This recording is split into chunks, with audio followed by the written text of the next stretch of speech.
Hi, I'm Marshall. I'm the owner of Going Gear, and this is the quick and dirty review of the Eagletac T25C2.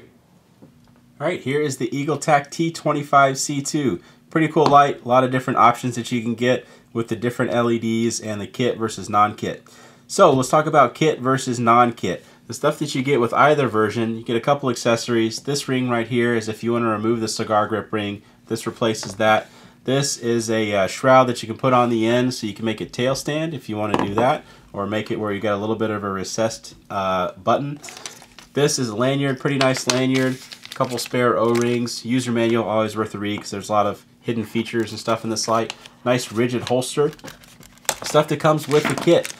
Kits are always good options with the Eagletacs. They come with some pretty cool stuff. So you have filters and a diffuser, red, yellow, blue, green, and a diffuser.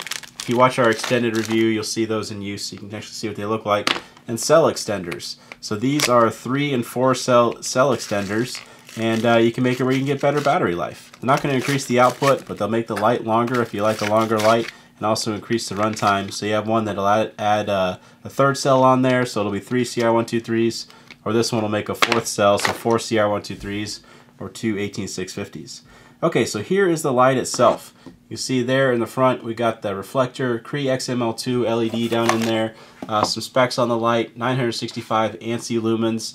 It'll run for an hour or 1.8 hours on the max output, down to 150 hours on the lowest, powered by 1 18650 or 2 CR123s.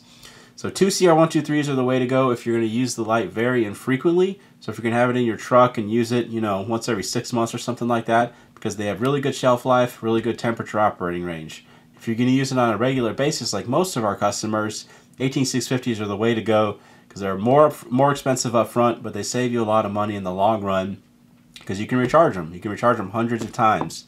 And the ones that I currently recommend are the Olight 3400 milliamp hour 18650s. Really high quality, a few dollars cheaper than the comparable ones from other manufacturers. They come with this nice free carrying case. So that's what I have in there right now. You can also use, again, the 2 CR123s. So let's talk about the interface on this thing. Lots of hidden features and modes. So if you want to see all that real in depth, watch the extended review. We'll kind of briefly touch on them. Actually, this is the lanyard attachment point. I forgot to mention that. But you can remove that if you want. Okay, so the switch. Lightly press it for momentary. Click it all the way for constant on. You can see I had one of the hidden features turned on. You can actually turn it on where if you double tap the switch, it'll go right into strobe, which is kind of a cool thing. This doesn't come from the factory like that. It's something you got to turn on. And again, the extended review talks about how to do that. You have some other outputs in your regular mode. So you have 1, 2, 3 outputs, and you get to those just by loosening the head.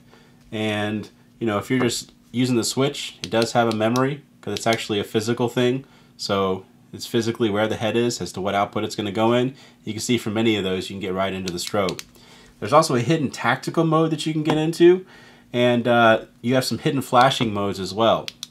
I'm not going to go over the hidden tactical mode. I do that in the extended review. But the flashing modes is if you go between the 1st and the 3rd positions really quickly, each time you do that, it'll switch between your different hidden flashing modes. And you have strobes and SOS and beacon flashing modes and all kinds of different stuff in there that you can choose.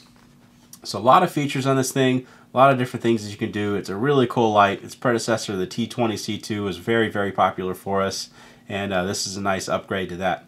So let's go ahead and take this outside, and we'll show you how it does outside. All right, we're outside with the Eagletac T25C2. Let's go and see what this thing can do. Pretty impressive output for a light this size. You know, a whole lot of lumens coming out of it. Very useful beam, so you get that nice wide hot spot there in the center and transitions to the spill well. So the dock house down there on the lake is about 100 feet away. You can see how well that's lit up. Obviously it can do further than that, and if you want to see it go further, check out the link in the description to the extended review where I talk about the light more in depth and we take it out to a longer distance and do some other stuff as well. So kind of shining around. I'll show you what the other outputs look like. Just loosen the head and knock it down.